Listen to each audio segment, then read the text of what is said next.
Oke, jadi kalau kita ingin mengalami perubahan untuk menuju posisi kehidupan yang lebih baik dalam hal kesehatan, keuangan, karir, dan keberhasilan, maka kita akan mulai eh, mencari dan menginput semua informasi. Kita kita kita mulai mengepul dan kita mulai memasuki kehidupan itu, prinsip-prinsip orang-orang sukses, entah siapa-siapalah itu saya lakukan dulu, ternyata nggak bisa berhasil juga. Saya ikuti bisnis jaringan, ternyata mentok juga. Pada akhirnya saya diberkati dengan satu firman Tuhan yang berkata di dalam kitab Amsal, percayalah kepada Tuhan dengan segenap hatimu dan janganlah bersandar kepada pengertianmu sendiri. Itu saya berikan ruangan dan itu terus saya rami, saya hidupi. Akhirnya saya diajar main dengan prinsip-prinsip rohani.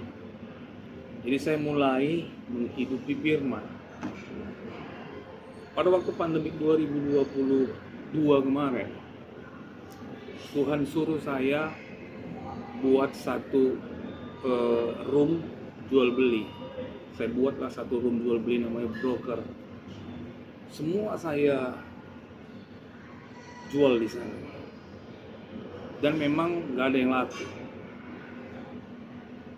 Maka Tuhan memberikan penguatan lewat satu konfirmasi dari Alkitab pada waktu Petrus dan Yohanes itu berjalan ke bait Allah.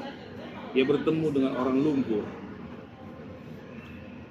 Nah, pada waktu itu orang lumpuh itu berharap sesuatu yang dia pikir ini orang besar, saya akan dapat sesuatu yang bisa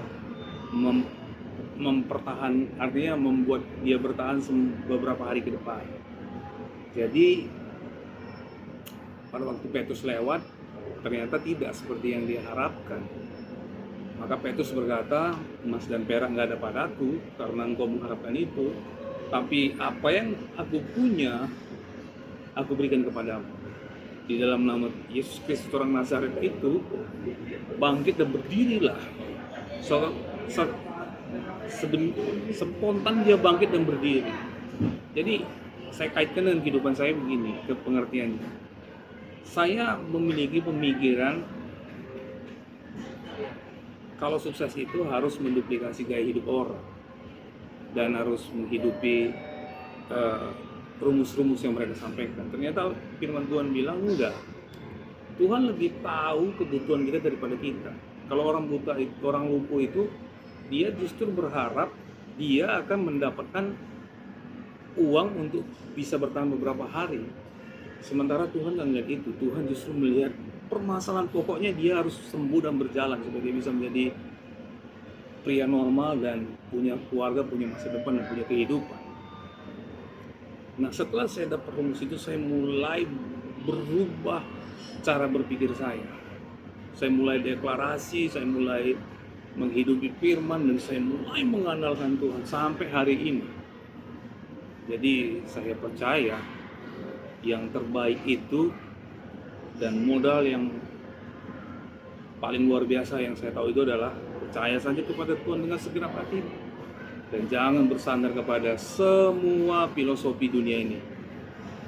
Tidak ada gunanya.